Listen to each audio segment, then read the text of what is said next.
Toward the end of last year, we rebalanced a huge chunk of the roster to keep in-the-moment combat decisions easier to process and highlight the importance of gunplay. And while we're largely happy with where we've landed there directionally, that said, we do think those updates affected round-over-round strategy and team play iteration a little bit more than we would have liked for the long term. Moving cooldowns above 40 seconds has allowed us to get cleaner fights later in the round, so that in clutch moments you have fewer variables to account for. But at 60 seconds, this change hasn't allowed as much room for teams to adapt their strategies each round. So with patch 13.0, we'll be tuning down the increased cooldown on signature abilities for initiators a little bit, from 60 to 50 seconds. And on the weapons front, we're currently looking to ship some buffs for the Bandit in 13.0.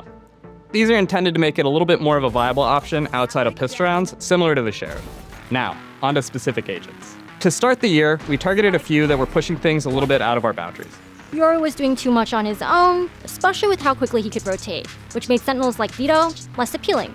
And Clove, they were crowding out the controller space, particularly in ranked, having too much impact on spike sites after death. And Whaley was getting away with a little bit too much for her team, with minimal planning, commitment, or risk to herself.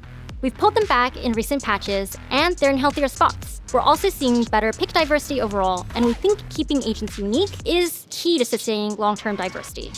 Which brings us to Neon. We've seen a lot of talk and discussion about Neon lately, and while we agree Neon can be hard to deal with and frustrating at times, we also know that not everyone in the game is able to lock in with her and turn into Danby. We think Neon's role in breaking timings and creating pressure is correct, but right now her movement and evasiveness push too far in our combat space.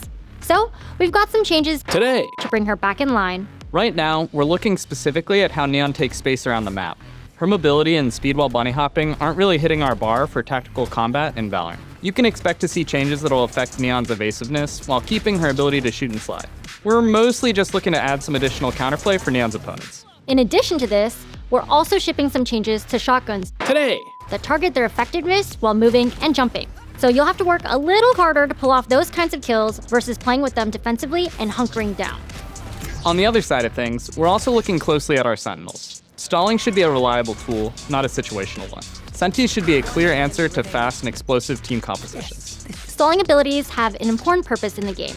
They allow players to reallocate the resources around the map to force a more strategic thinking, forcing even the most mechanically gifted players, like Dan, to engage in round strategy is part of the tactical loop.